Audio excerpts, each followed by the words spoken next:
अल्लाहुम्मा सल्ली अला सय्यदिना व मौलाना मुहम्मदिन बिअददि क़तरातिल अमतार।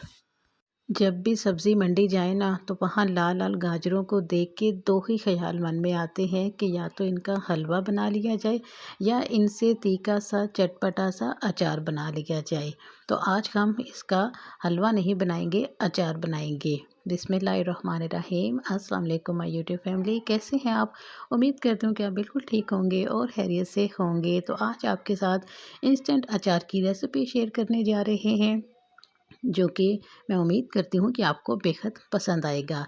अगर आपको मेरी ये रेसिपी अच्छी लगे तो आपसे रिक्वेस्ट है कि मेरी वीडियो को लाइक करके जाइएगा। चैनल पर अगर नए हैं तो काइंडली चैनल को सब्सक्राइब करके लाजमी जाइएगा। तो चलिए स्टार्ट करते हैं आज की ये इंस्टेंट सी चटपटी सी रेसिपी। तो इसके लिए यहाँ पे हमने सब्जियाँ ले ली हैं। मैं यहाँ पे मूली, गाजर और हरी मिर्च का जो है वो अचार बनाऊँगी। तो आपने क्या करना है, सबसे पहले आपको इनको अच्छी तरह से वॉश कर लेना है, जितनी भी धूल मिट्टी वगैरह है वो इससे उतर जाए। उसके बाद आपने क्या करना है, कोई भी किचन टॉवल लेके, टिश्यू पेपर लेके, ठीक है, इसको जो है आपने साफ़ कर लेना है। पानी वगैरह बिल्कुल भी इसके ऊपर नहीं होना चाहिए, एकदम ड्राई होना चाहिए, ठीक है। आपने पील ऑफ करने से पहले ही इनको वॉश कर लेना है, बाद में मत कीजिएगा, ठीक है। उसके बाद हमने क्या करना है कि इनके जो है ऊपर से छिलके उतार लेने हैं। अब आप अपनी पसंद से छोटा बड़ा कोई भी स्टाइल में इनको काट सकते हैं, लेकिन कोशिश कीजिएगा कि एक ही साइज़ की इसकी आपने कटिंग करनी है, इससे दिखने में भी अच्छी लगेंगी। जूलियन स्टाइल में यहाँ पे मैं काट रही हूँ, ठीक है। अगर आप अपनी पसंद से कोई भी शेप रखना चाहते हैं तो आप रख सकते हैं, ठीक है। मूली गाजर को इक्वल शेप में मैं काट दूँगी सबसे पहले, ठीक है। यहाँ पे देखिए, अगर आपको लगे कि मूली बड़ी बड़ी है तो इसको आपने मज़ीद छोटा कर लेना है।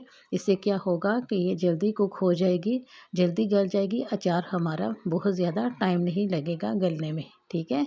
तो यहाँ पे देखें, हरी मिर्चों को भी मैं इसी तरह से जूलियन स्टाइल में ही काट लूँगी। बीज वगैरह निकालने की भी बिल्कुल भी ज़रूरत नहीं है। हाँ, इनकी जो टहनियाँ हैं ना वो आपने लाजमी निकाल देनी है, कि उससे जो है हमारा अचार जो है ख़राब हो जाता है जल्दी। तो यहाँ पे देखिए, सारी वेजिटेबल्स जो हैं वो मैंने काट दी हैं। तो अब चलते हैं इसके मसाले की तरफ। यहाँ पे मैंने सारे मसाले जो हैं वो मेंशन कर दिए हैं, काली सरसों, पीली सरसों, सौंफ, ज़ीरा, काली मिर्च, धनिया वगैरह। तो इन सब को मैं ड्राई रोस्ट करूँगी। ड्राई रोस्ट करने से एक तो इनका फ्लेवर जो है वो इन्हेंस हो जाता है, और दूसरा इनकी शेल्फ लाइन जो है वो भी बढ़ जाती है, ठीक है। आप अपने अचार की क्वान्टिटी के हिसाब से स्पाइसेस जो हैं बढ़ा सकती हैं, कम कर सकते हैं, ठीक है।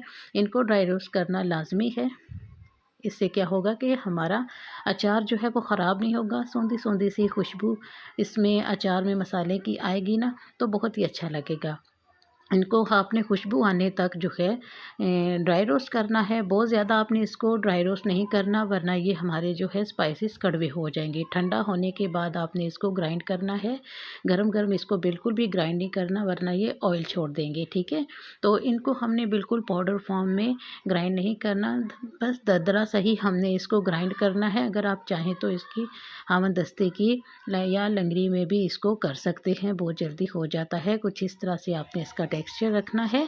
तो अब चलते हैं पैन की तरफ, नेक्स्ट प्रोसेस करते हैं। यहाँ पे मैंने सरसों का तेल ले लिया है, ठीक है, हाफ कप, ठीक है, क्योंकि अचार की क्वांटिटी के हिसाब से आपने ऑयल इसमें ऐड करना है।